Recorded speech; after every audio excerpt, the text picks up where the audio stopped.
ವೇದಿಕೆಯ ಹಿಂದೆ ಮುಂದೆ ನಿಂತಿರುವಂತಹ ವಿದ್ಯಾರ್ಥಿಗಳು ಒಂದು 15 ನಿಮಿಷಗಳ ಕಾಲ, ನಾನೇನು ಜಾಸ್ತಿ ಮಾತಾಡಲ್ಲ, ಕೇವಲ 15 ಮಿನಿಟ್ಸ್. ನನಗೆ 15 ಗಂಟೆಗಳು ಮಾತಾಡೋದು ಗೊತ್ತು, 15 ನಿಮಿಷಗಳು ಕೂಡ ಮಾತಾಡೋದು ಗೊತ್ತು. ಯಾಕಂದ್ರೆ ಮುಂದೆ ನೀವು ಮನರಂಜನೆ ಕಾರ್ಯಕ್ರಮ ಕಾಯ್ತಾ ಇದ್ದೀರಾ.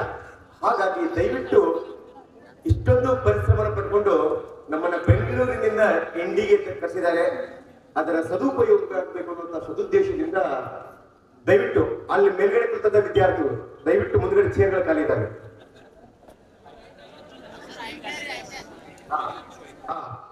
ಮುಂದ್ಗಡೆ ಇದ್ದವರು ಬನ್ನಿ ದಯವಿಟ್ಟು. ಕಂಫರ್ಟ್ ಇದ್ದೀರಾ? ಹೌದು. ನಮಸ್ತ್ರೀಯತಿರಾಜಾಯ ವಿವೇಕಾನಂದ ಸೂರಯೇ ಸಚ್ಚಿತ್ ಸುಖ ಸ್ವರೂಪಾಯ ಸ್ವಾಮಿನೇ ತಾಪಹಾರಿಣಿ ನಹಿ ಜ್ಞಾನೇನ ಸದೃಶಂ ಪವಿತ್ರಂ ಮಿಹ ವಿದ್ಯತೆ. ಸರ್ಕಾರಿ ಪ್ರಥಮ ದರ್ಜೆ ಕಾಲೇಜು ಇಂಡಿ ವಿಜಯಪುರ ಜಿಲ್ಲೆಯಲ್ಲಿ ಅಂತಿಮ ಪದವಿಯನ್ನ ಮುಗಿಸಿಕೊಂಡು ಮುಂದೆ ಉಜ್ವಲ ಭವಿಷ್ಯವನ್ನ ನಿರ್ಮಿಸಿಕೊಳ್ಳಲು ಹೊರಡುತ್ತಿರುವಂತಹ ವಿದ್ಯಾರ್ಥಿಗಳಿಗೆ ಈ ಒಂದು ಕಾಲೇಜು ಬೀಳ್ಕೊಡುಗೆ ಸಮಾರಂಭವನ್ನ ಏರ್ಪಡಿಸಿದೆ. ಇಲ್ಲಿ ಪ್ರಮುಖವಾಗಿ ನಾನು 2 ಕಥೆಗಳನ್ನ ಹೇಳ್ತೇನೆ. ಅದರ ಜೊತೆಗೆ ನಿಮ್ಮ ಭವಿಷ್ಯವನ್ನ ರೂಪಿಸಿಕೊಳ್ಬೇಕಾದ್ರೆ ಯಾವ ನಿಯಮಗಳನ್ನ ಪಾಲಿಸಬೇಕು ಅನ್ನುವಂತ ವಿಷಯಗಳನ್ನ ಪ್ರಸ್ತಾಪ ಮಾಡಿ ನನ್ನ ಮಾತಿಗೆ ವಿರಾಮವನ್ನು ಹೇಳ್ತೇನೆ. ಆತ್ಮೀಯರೇ, ಈ ಒಂದು ಭೂಮಂಡಲದಲ್ಲಿ ಎಷ್ಟು ಖಂಡಗಳಿದ್ದಾವೆ ಅಂತ ನನ್ನ ಪ್ರಶ್ನೆ. ಎಷ್ಟು ಖಂಡಗಳಿದ್ದಾವೆ? ಭೂಮಂಡಲದಲ್ಲಿ ಎಷ್ಟು ಖಂಡಗಳಿದ್ದಾವೆ? ನನಗೆ ಟಿವಿ ಸೌಂಡ್, ರೇಡಿಯೋ ಸೌಂಡ್ ಅಂದ್ರೆ ಅಲರ್ಜಿ. ನನಗೇನಿದ್ರು ಡಿಜೆ ಸೌಂಡ್ ಬೇಕು. ಯಾವ ಸೌಂಡ್? ಹಾಗಾಗಿ 18, 20, 25 ವಯಸ್ಸಿನ ಯುವಕರು ನೀವೆಲ್ಲ ನಿಮ್ಮ ಪ್ರಾಚಾರ್ಯ ರಮೇಶ್ ಸರ್ ಆಗೋ ನೋಡು ಬೆಟ್ಟ ಅಂದ್ರೆ ಗುರುಗಳೇ ಒಳ್ಳೆ ಪುಡಿ ಪುಡಿ ಮಾಡಲು ಅನ್ನುವಂತ ಆತ್ಮಸ್ಥೈರ್ಯವನ್ನು ಹೇಳುವಂತಹ ಯುವಕರು ತಾವೆಲ್ಲ ನಿಮ್ಮ ಮುಖದ ಮೇಲೆ ನಗು ಬೇಕು. ಸಪ್ತ ಹೆಣದ ಮುಂದೆ ಕುತ್ಕೊಂಡಿರ್ತಲ್ಲ ಮುಗಿದೋಯ್ತು ಅನ್ನಂಗ ನಿಮ್ಮ ಮೇಕಪ್, ನಿಮ್ಮ ಒಂದು ಅದು ನಿಮ್ಮ ಸೌಂದರ್ಯವನ್ನು ಹೆಚ್ಚಿಸೋದಿಲ್ಲ. ಬೇರೆ ಲವ್ಲಿ ಲಿಫ್ಟಿಕ್ಗಳು ಯಾವತ್ತೂ ಕೂಡ ಹೆಣ್ಣು ಮಕ್ಕಳ ಸೌಂದರ್ಯವನ್ನ ಅದು ಏನ್ ಮಾಡೋದಿಲ್ಲ ಅಂದ್ರ ನಿಮ್ಮ ನಗು ಮುಖ. ನಗುವಿನಿಂದ, ಆ ಸೀತೆಯ ನಗುವಿನಿಂದ ರಾವಣ ಕೆಟ್ಟ ಅಂತ ನಾವು ಕೇಳ್ತಾ ಇದ್ದೇವೆ. ಆದ್ರೆ ಆ ನಗುವಲ್ಲ, ನಿಮ್ಮ ಮುಗುಳು ನಗೆ, ಬುದ್ಧನ ಮುಗುಳು ನಗೆ ಇದ್ರೆ ನಿಮ್ಗೆ ಯಾವ ಆಭರಣಗಳು ಬೇಕಾಗಿಲ್ಲ. ಹೆಣ್ಣಿಗೆ ತನ್ನ ಒಂದು ನಗುಮುಖವೇ ಆ ನೈಸರ್ಗಿಕ ಸೌಂದರ್ಯ ಕೊಟ್ಟಂತ ಭಗವಂತ ಕೊಟ್ಟಂತದ್ದು. ನಿಮ್ಮ ನಗು ಇರಬೇಕು. ಹಾಗಾಗಿ ಆತ್ಮೀಯ ವಿದ್ಯಾರ್ಥಿಗಳೇ, ಪ್ರಪಂಚದಲ್ಲಿ ಸಾಮಾನ್ಯವಾಗಿ ವಿಶ್ವಸಂಸ್ಥೆಯಲ್ಲಿ ನೋಡಿದಾಗ 193 ರಾಷ್ಟ್ರಗಳನ್ನು ನೋಡ್ತೇವೆ. ಅದರಲ್ಲಿ ಒಂದು ವಿಶೇಷವಾದಂತಹ ರಾಷ್ಟ್ರ ಬರುತ್ತವೆ, ಅದುವೇ ಥೈಲ್ಯಾಂಡ್ ಅಂತ. ಯಾವುದು? ನೀವು ರೆಸ್ಪಾನ್ಸ್ ಕೊಡ್ಬೇಕು. ನ್ಯೂಟನ್ಸ್ ಥರ್ಡ್ ಲಾ ಹೇಳುತ್ತೆ. ಹೇಗೆ? ಈಕ್ವಲ್ ಅಂಡ್ ಅಪೋಸಿಟ್ ರಿಯಾಕ್ಷನ್ ಅಂತ. ನಾನು ಹೇಗೆ ಕ್ರಿಯೆ ಕೊಡ್ತೀನೋ ನಿಮಗೆ ಪ್ರತಿಕ್ರಿಯೆ ಚೆನ್ನಾಗಿ ಬಂದ್ರೆ ಮಾತ್ರ ಇದೊಂದು ಇಂಟರಾಕ್ಷನ್ ಸೆಕ್ಷನ್ ಆಗುತ್ತೆ. ನಿಮಗೂ ಕೂಡ ಯಾವುದೇ ರೀತಿಯ ಬೇಸರ ಆಗೋದಿಲ್ಲ.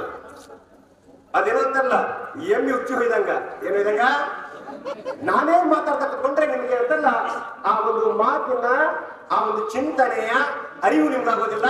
ನಾನು ಕೇಳಿದಂತ ಪ್ರಶ್ನೆಗೆ ನೀವು ಅದ್ಭುತವಾಗಿ ಪ್ರತಿಕ್ರಿಯೆ ನೀಡಿದ್ರೆ ಖಂಡಿತವಾಗಿಯೂ ಇದು ನಿಮ್ಮ ಭವಿಷ್ಯವನ್ನ ಉಜ್ವಲವಾಗಿರುವಂತ ಅತ್ಯಂತ ಪ್ರಮುಖವಾದ ಹೇಳೋದಕ್ಕೆ ಹೇಳ್ತಾ ಇದ್ದೇನೆ. ಯಾವ ದೇಶ? ಯಾವುದು? ಭಾರತ ದೇಶ ಹೇಗೆ ಸರ್ವ ಜನಾಂಗದ ಶಾಂತಿಯ ತೋಟ, ರಸಿಕರ ಕಂಗಳ ಸೆಳೆಯುವ ನೋಟ ಅಂತ ಕರ್ನಾಟಕದ ಮೊದಲ ಜ್ಞಾನಪೀಠ ಪ್ರಶಸ್ತಿ ಪುರಸ್ಕೃತರಾದಂತಹ ಕುವೆಂಪು ಹೇಳ್ತಾರೆ. ಹಾಗೆ ಇಲ್ಲಿ ಹಲವಾರು ಧರ್ಮಗಳಿದ್ದಾವೆ. ಹಿಂದೂ ಧರ್ಮ, ಕ್ರಿಶ್ಚಿಯನ್ ಧರ್ಮ, ಇಸ್ಲಾಂ ಧರ್ಮ, ಬೌದ್ಧ ಧರ್ಮ. ಆದ್ರೆ ಆ ಥೈಲ್ಯಾಂಡ್ ದೇಶದಲ್ಲಿ ವಿಶೇಷವಾಗಿರುವಂತಹ ಧರ್ಮ ಯಾವುದು ಅಂದ್ರೆ ಬೌದ್ಧ ಧರ್ಮ. ಯಾವ ಧರ್ಮ? ಆತ್ಮೀಯರೇ, ವಿಶೇಷವಾಗಿ ಕೋಟ್ಯಾಂತರ ಬುದ್ಧನ ಅನುಯಾಯಿಗಳು ಹೊಂದಿದಂತಹ ಒಂದು ಥೈಲ್ಯಾಂಡ್ ದೇಶದಲ್ಲಿ ಒಂದು ಅದ್ಭುತವಾದಂತಹ ಮೂರ್ತಿಯನ್ನು ಮಾಡಿರ್ತಾರೆ. ಯಾವ ಮೂರ್ತಿ ಅಂದ್ರೆ ಅದು ಗೌತಮ ಬುದ್ಧನ ಮೂರ್ತಿ. ಯಾವ ಮೂರ್ತಿ?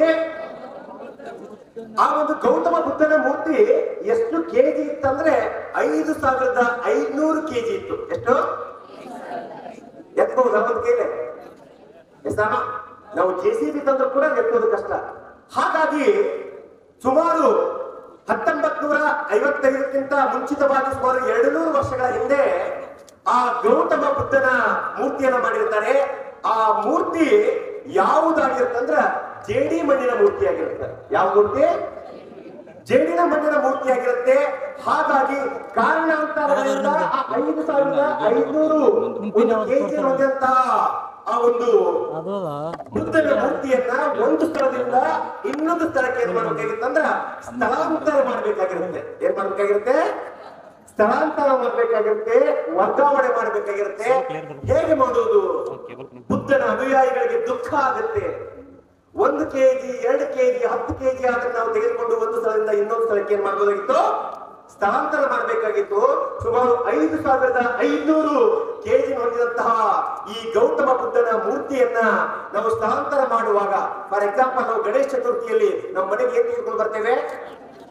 ಗಣೇಶನನ್ನ ವಕ್ರತುಂಡ ಮಹಾಕಾಯ ಸೂರ್ಯಕೋಟಿ ಸಮಪ್ರಭ ನಿರ್ವಿಘ್ನಂ ಕುರ್ಮೆ ದೇವ ಸರ್ವ ಕಾರ್ಯೇಷು ಸರ್ವದಾ ಅಂತ ಹೇಳಿ ನಮ್ಮ ಬದುಕಿನ ಎಲ್ಲ ವಿಘ್ನಗಳನ್ನ ನಾವು ದೂರ ಮಾಡು ಅಂತ ಹೇಳಿ ಪ್ರತಿ ವರ್ಷ ಗಣೇಶ ಚತುರ್ಥಿ ಎಂದು ಹೇಗೆ ನಾವು ಗಣೇಶ ತೆಗೆದುಕೊಂಡು ಬರ್ತೀವಿ.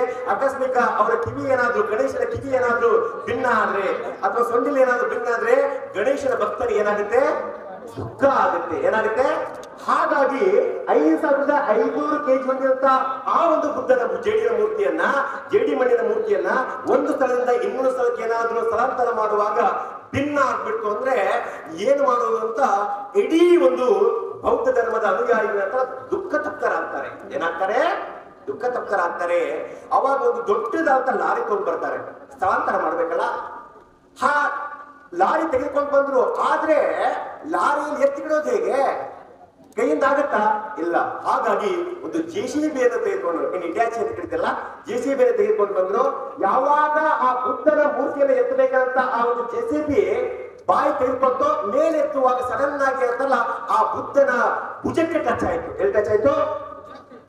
ಭುಜಕ್ಕೆ ಟಚ್ ಆದ ನಂತರ ಆ ಭುಜದಲ್ಲಿರುವಂತಹ ಒಂದು 1 ಕೆಜಿ 2 ಕೆಜಿಯ ಆ ಒಂದು ಏನಾಯ್ತು ಅಂದ್ರೆ ಮಣ್ಣು ಉದುರಿ ಬಿದ್ದುಬಿಡ್ತು. ಯಾಕಂದ್ರೆ ಸುಮಾರು 200 ವರ್ಷಗಳ ಹಳೆಯದಾದಂತಹ ಆ ಒಂದು ಜೇಡಿ ಮಣ್ಣಿನ ಮೂರ್ತಿ ಏನಾಗಿತ್ತು, ಉದುರಿ ಬಿದ್ದಾಗ ಅಂತಲ್ಲ ಸಡನ್ ಆಗಿ ಎಲ್ಲರ ಕಣ್ಣಲ್ಲಿ ಏನಾಯ್ತು ಅಂದ್ರೆ ಆ ಒಂದು ಜಲಧಾರೆ ಹರಿಯಿತು. ಯಾಕಂದ್ರೆ ಇನ್ನೂ ಕೇವಲ ಆ ಮೂರ್ತಿಯನ್ನು ಎತ್ತಿಲ್ಲ, ಏನಂತಾರ ಭುಜಕ್ಕೆ ತಟ್ಟಿಯಾಗಿರಂತಲ್ಲ ಆ ಒಂದು ಜೇಡಿ ಮಣ್ಣು ಬಿದ್ದಾಗ ಅಂತಲ್ಲ ಭಿನ್ನ ಆಯ್ತಲ್ಲಪ್ಪ, ಎಷ್ಟ ಪಾಪಿಗಳು ನಾವೆಲ್ಲ ಅಂತೆಲ್ಲ ದುಃಖಿತರಾದಾಗ ಸಾಯಂಕಾಲ ಆಯ್ತು. ಇನ್ನೇನ್ ಮಾಡೋಣ, ನಾಳೆಗೆ ಅದಕ್ಕೆ ಮುಂದೂಡೋಣ ಅಂತೇಳಿ ಬಿಟ್ಟು ಕುತ್ಕೊಂಡಾಗ ಸುಮಾರು 7 ಗಂಟೆಯ ಸಮಯ ಆದಾಗ ಕತ್ತಲು ಆಗ್ಬಿಟ್ಟು, ಕತ್ತಲಾದ ತಕ್ಷಣ ಏನ್ ಮಾಡ್ತಾರೆ ಅಂದ್ರ ಸೂಕ್ಷ್ಮವಾಗಿ ಹೇಗೆ ಸಿದ್ದೇಶ್ವರ ಸ್ವಾಮೀಜಿಗಳು ಎಲ್ಲ ವಿಷಯಗಳನ್ನ ಹೇಗೆ ಸೂಕ್ಷ್ಮವಾಗಿ ಗಮನಿಸ್ತಾ ಇದ್ರು, ಅದೇ ಚೆನ್ನಾಗಿ ಒಬ್ಬ ಬುದ್ಧನ ಅನುಯಾಯಿ ಕೂಡ ಏನ್ ಮಾಡ್ತಾ ಇದ್ದ ಅಂದ್ರೆ ಸೂಕ್ಷ್ಮವಾಗಿ ಆ ಒಂದು ಮೂರ್ತಿಯನ್ನ ನೋಡುವಾಗ ಯಾವ ಭುಜದಲ್ಲಿ ಆ ಮಣ್ಣು ಕಳಿಸಿ ಬಿದ್ದಿತ್ತು ಅದೇ ಭುಜವನ್ನ ಸೂಕ್ಷ್ಮವಾಗಿ ಅಬ್ಸರ್ವ್ ಮಾಡ್ತಾ ಇದ್ದ.